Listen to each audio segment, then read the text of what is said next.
ஒரு பக்கம் சிறகடிக்க ஆசை ரோகிணி மாதிரி கிடையாது தங்கமயில். தங்கமயில் வந்து ஒரு பாவமான கேரக்டர் அப்படின்னு சொல்லி சில பேரும்.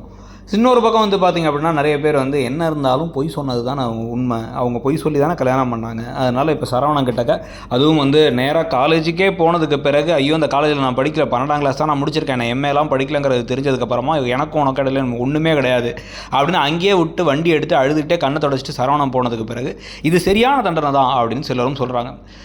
நமக்குமே வந்து பார்த்திங்க அப்படின்னா வந்து தங்கமயில் பை நேச்சர் நல்லவங்களாக இருந்தாலும் கூட அவங்க ஒன்றும் கை குழந்தை கிடையாது. வீட்டில் கட்டாயப்படுத்தினாங்க, சுச்சுவேஷன் சூழ்நிலைன்னு சொல்லி கல்யாணம் பண்ணிக்கிட்டாலும் கூட ஒரு கட்டத்துக்கு அப்புறம் அவங்களுக்கு நிறையவே வாய்ப்பு இருந்துச்சு உண்மையை சொல்கிறதுக்கு. ஆனால் பயந்து எந்த உண்மையும் சொல்லாமல் இருந்தது மட்டும் இல்லாமல் ராஜி டியூஷன் கெடுக்கிறதுலேருந்து எத்தனையோ விஷயங்களை தன்னுடைய சுயநலத்துக்காக நிறைய விஷயங்கள் பண்ணியிருக்காங்க. ஸோ அப்படி இருக்கும் பொழுது இப்போ வந்து அவங்களுக்கு என்றைக்கு இருந்தாலும் அந்த உண்மைகள்லாம் தெரிய வந்தால் ஆகணும். ஏமாத்து வாழ்க்கையை வாழ்ந்து அது வந்து ஒரு சரியான வாழ்க்கையாக இருக்க முடியாது. இப்போவாச்சு கொஞ்சமாச்சு அவங்க மனசு திறந்து மிச்ச எல்லா பொய்களையும் ஒரேடியாக முடிச்சிட்டாங்கன்னா பெட்டர்.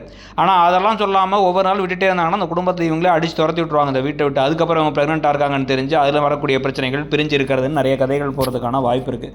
இதுக்கு நடுவில் அந்த அரசி குமரவேல் அண்டு சதீஷோட ட்ராக் வேறு போயிட்டு இருக்க போது நீங்கள் தங்கமயிலுக்காக பரிதாபப்படுறீங்களா, இல்லை அவங்களுக்கு கிடச்சிருக்க தண்டனை சரிதான் நினைக்கிறீங்களா, ஏன் அப்படிங்கிறத கமெண்ட் செக்ஷனில் சொல்லுங்கள். தேங்க்யூ.